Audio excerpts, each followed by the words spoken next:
Inaalay ko ang aking buhay para sa ating bansa.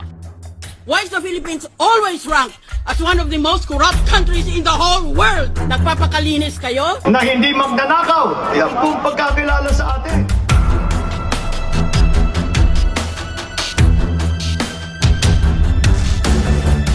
Gusto niyo pang kakasuhan ngayon si Orly Gutisa? Naghahanap talaga kayo ng gulo sa Pilipinas.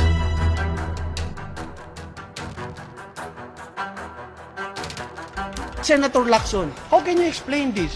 Hindi mo to alam?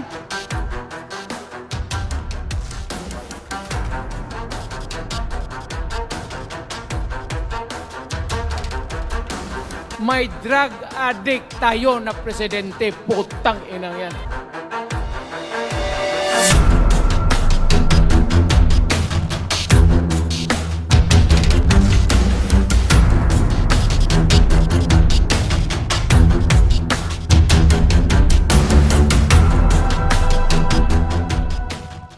Tuwing may duty detail sa basura, may pumupunta na tao na magde-deliver ng basura at nire-receive ni John Paul Estrada at Mark Tiksay.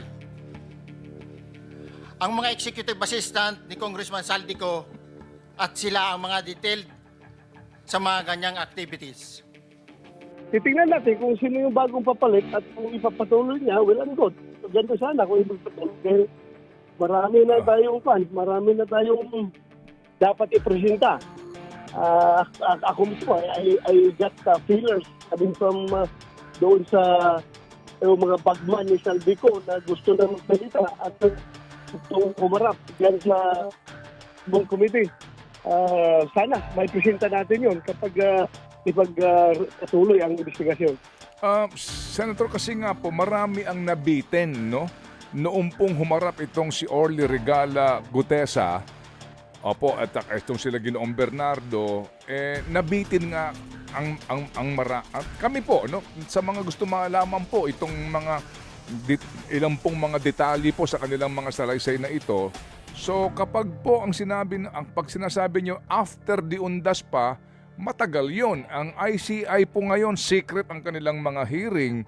So paano kaya ito? Will you resolve this issue come Friday para po malaman ng bayan? Ano pa talaga? Kailan ang next hearing ninyo? At saka sinasabi po ninyo na may mga feelers kayong tinatanggap sa mga gusto pa ho mag-testify. Yes po, totoo yan. Mayroong mga gusto mag-testify. So, I hope the Senate. Opo, napuputol ho kayo, Sen. Napuputol ho kayo. Opo, pakiulit po, sir. Yeah. Opo, go ahead. Yes, I hope that the leadership of the Senate is listening dahil gusto talaga nila ipagpatuloy yung investigasyon dahil nga kapit na natutumbok na talaga yung mastermind itong skandal na ito ay dapat talaga matumbok na kung sino dapat matumbok. Yung pong yung pong nag-ano sa inyo, nagparamdam o pumunta sa inyo na gusto mag-testify at sinasabi ho ninyo bagman ito ni Saldico, may kaugnayan ba ito kay Martin Romualdez? Yan, dadalan ng pera, yung tumatanggap ng pera para kay Saldico according to testimonya hindi lang naman testimonya ni Marines, ni Sergeant Gusita, yung Gutesa, yung ang narinig natin yung mga pangalan na yan, kundi pati na rin doon sa bibig mismo ni Engineer Alcantara.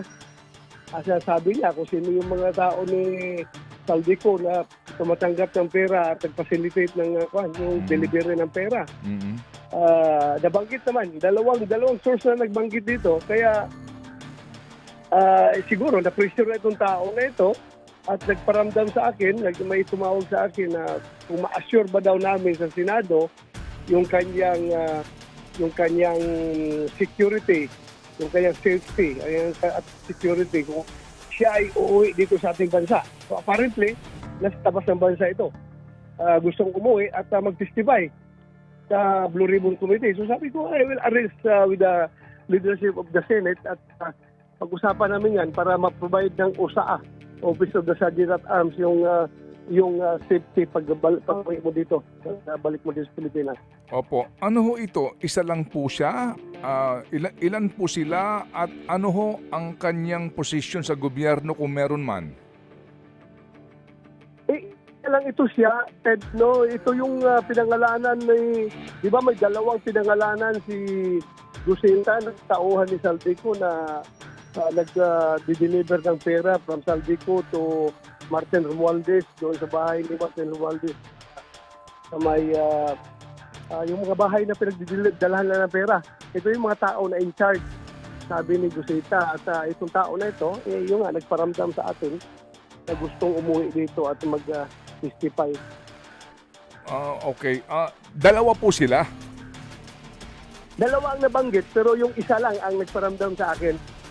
Dalawang nabanggit, yung isa ang nagparamdam sa akin through someone na tumawag sa akin kung pwede ka daw. Sabi ko, wala problema. We will provide security.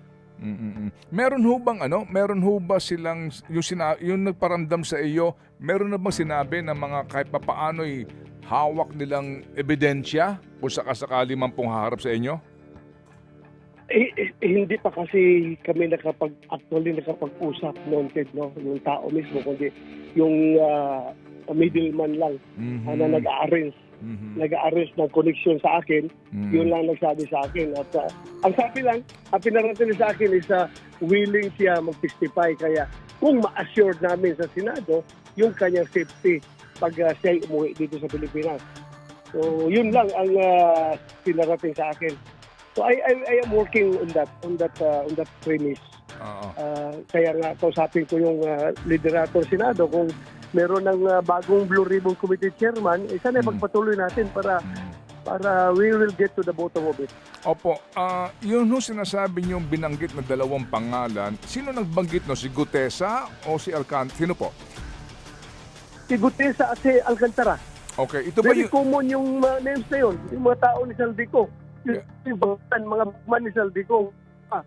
Dalawang tao yun binabanggit, di ba? Opo, may binanggit po kasi si Gutesa, Mark Bunagan, tsaka Alan Colesio. Yan, isa dyan sa dalawa na yan. Opo. Kayo ho, Senator, willing ba kayong mag-imbestiga ang Blue Ribbon with the new leadership kahit na po naka-undas break kayo?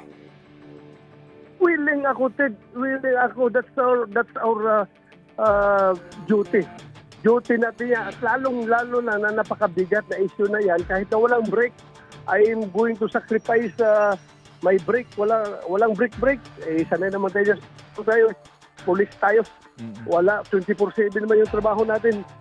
Kahit na gabi, mag-hearing kami para lang matapos itong investigasyon na ito. Opo. Ano ho ang damdamin ng inyong mga kapwa-miyembro ng minority, Senator?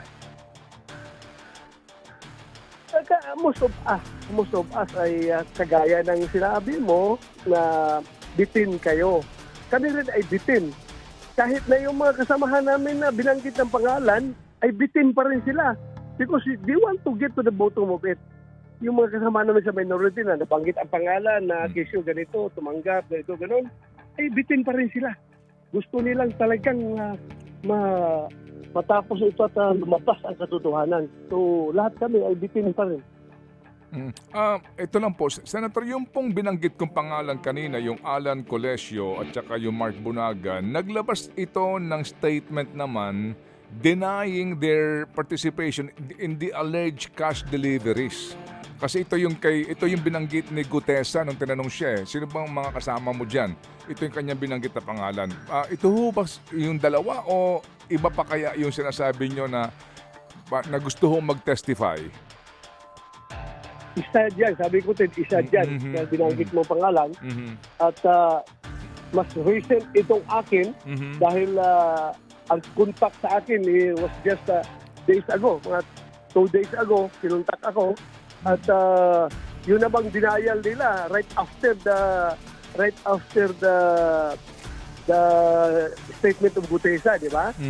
Right after the testimony of Gutesa, the following day, naglabas sila ng, I don't know kung affidavit ba or what, basta nag-deny sila involvement.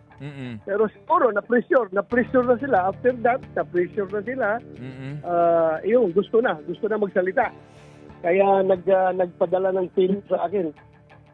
Opo.